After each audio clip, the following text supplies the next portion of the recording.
Hello everyone, it's Gaggle, and in this video we're going to be taking a look at the new champion, uh, Qiyana. I'm just going to call her Q because I'm going to butcher the name every single time I say it. Empress of Elements. Um, she was released released a little while ago, but I figured I'd make this video closer to her actual release on live servers, which is coming up. It should be this patch, as far as I am aware. So let's get into it and have a look at her abilities, what she does. I have played her a tiny bit on the PvE. Just a quick note, I definitely think that sort of, even though she is an assassin, playing her more as a bruiser with powerful items like Sterix and uh, Black Cleaver is probably actually the way to go. As as you'll see as we scroll down, her abilities, she's better at sustained ability usage than she is just 100 to zeroing someone. So her passive, Royal Privilege, her next basic attack or damaging ability against a target grants bonus damage, and it can only occur on the same target more than once every few seconds. Its cooldown for all targets is reset upon gathering an element. Basically what this means is you do more damage after you get an element. So this adds a little bit of consideration where um, or sorry, not consideration. This just means this is just basically damage trading. And it says it gets a target unit, so that means you can use it to CS, but that's a little weird. But you know, under tower, this means that you could pop an ability to get the empowered auto to do more damage to a minion. Her Q, Edge of Exixel, Extal, Q slashes forward and allied, dealing physical damage reduced by 75 damage against subsequent units. Subsequent units hit beyond the closest, and when you gather an element, it gets a new effect and is reset. So if you have River, it roots for a few seconds and then slows. If you get your element from a wall, it deals bonus damage to enemies below 50%.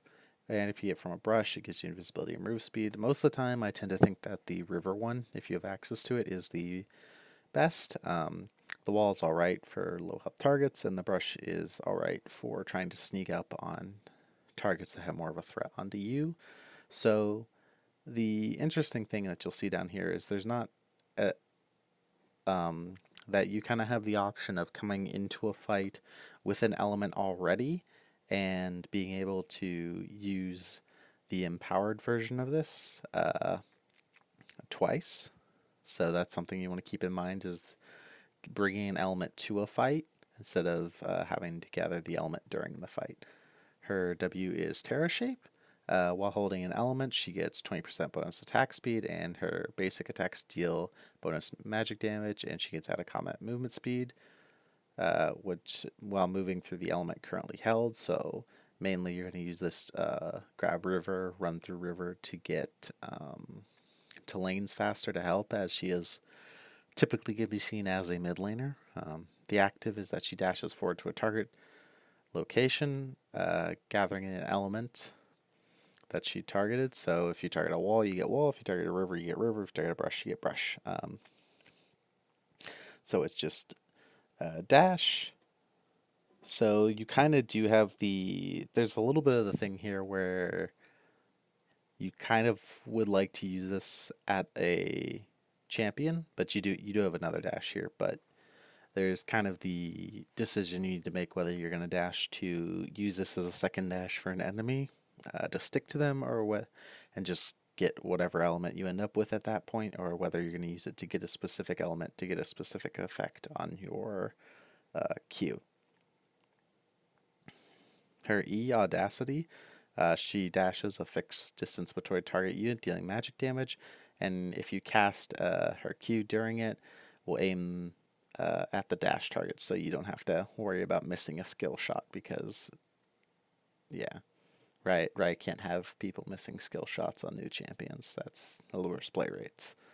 But seriously, that's pretty good, because it means that it makes it harder to see the Q, so you can get the root off or the bonus damage off easier.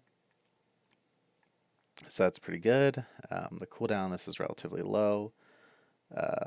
And this is low too, so we're already looking at potentially very powerful broken bruiser territory, 2 dashes, resets on Qs, and a passive that gives bonus damage, so you don't necessarily have to spec into straight damaging items.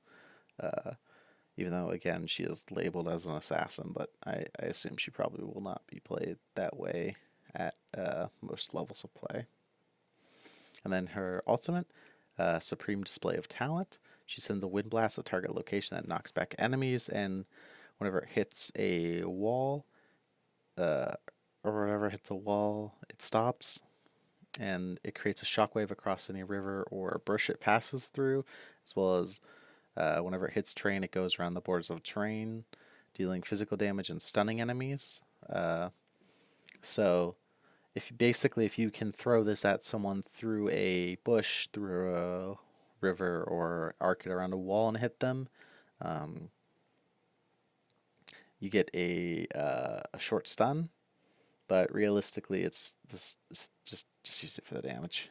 The stun is nice, but realistically, the situations where you're going to line this up to hit a lot of people is relatively rare.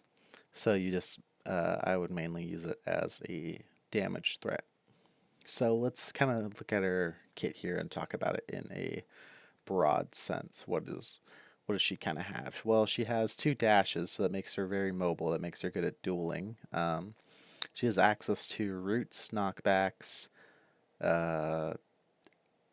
semi-execute inside of this, and stealth inside of our brush, and she gets invisibility, not the whatever it is. So yeah, not that invisibility, not camouflage. So you can't see. So you cannot target her or just throw a control word down. You can only kind of see where she is with Oracle Lens. She has a micro stun on her ultimate, similar to Akali. That's what a lot of people have been comparing this champion to. Akali, she is not Akali. She is nowhere near the monster that Akali is, and she is nowhere nearly as much practice and effort as Akali does to correctly pull off and win games with. Because Akali from ahead, or her passive is much, just basically for the sole reason that her passive is so much easier for the average player to control, due to the fact that it's just after using ability you have to auto before you use your next ability to get max damage, rather than Akali where you have to then space out a little bit to get the empowered auto, and how you weave in the empowered autos in order to get energy management to spam more abilities.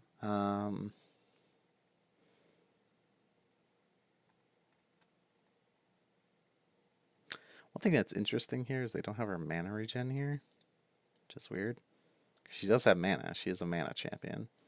So, I don't know whether... I didn't have too many mana issues on her, but,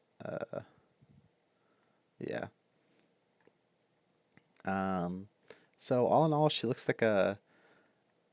I don't know. I'm not too hyped about this champion. Now, being an ADC main, I am a little biased, as assassins are basically the bane of my existence, but I do love Akali, and she is probably one of the most broken assassins we have seen in a long time, but this just kind of feels... I don't know, this champion just feels a little gimmicky, I guess is the word for it.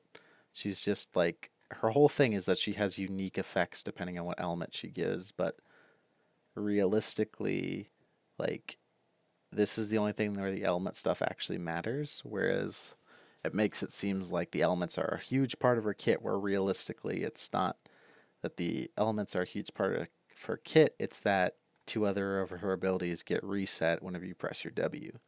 So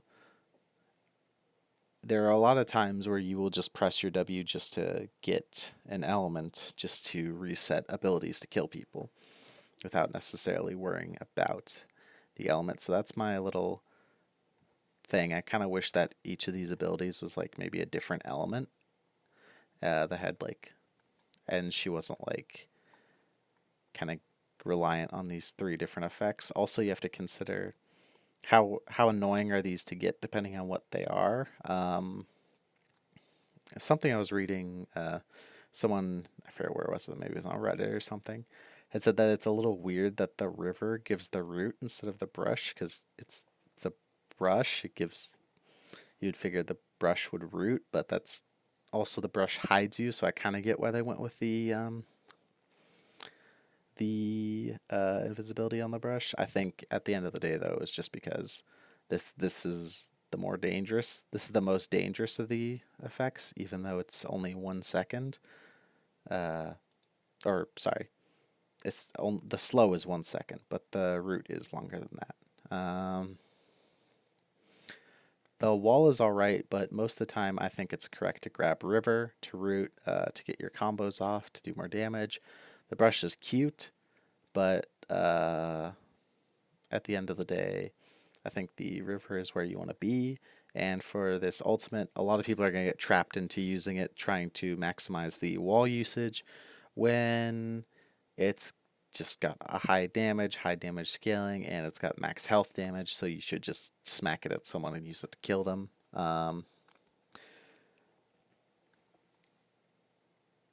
So she has really high ratios, which is very common of assassins. So you will probably want to go relatively AD heavy, but I still, from my testing, I believe that building her more like a bruiser is better because of the way her passive is designed, in a similar way that normal players are generally going to perform much better on bruiser akali, because it gives you more ability to kind of fudge up your skills without and skill patterns without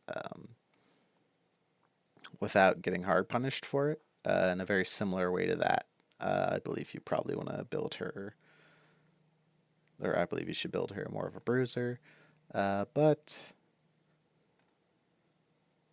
her kind of concept is cool. This idea that you get, even though I said it is gimmicky and I kind of don't like it, I do kind of like the idea that they're trying to incorporate the actual terrain of the map into a champion's kit. But we'll have to see when she comes out. She should be fine. I don't necessarily know if she's going to be underpowered, but I think she's going to be she's going to be about average, which, due to the fact that she's an assassin and therefore has high base damages, means she's not going to be average, because of the nature of solo queue, assassins are automatically better. But I hope you enjoyed this video and this breakdown discussing this champion. I know a lot of it was kind of bland and rambling, but that's kind of just how this champion is. She was marketed to have all these cool stuff, and she does have like these 3 special effects inside of her Q, but realistically, she's just like, it feels and plays a lot like someone took akali and was like, how do we make akali easy? And this is just kind of what they did, keeping like the air of, having options. I want to thank you for watching, and I hope you have a good day.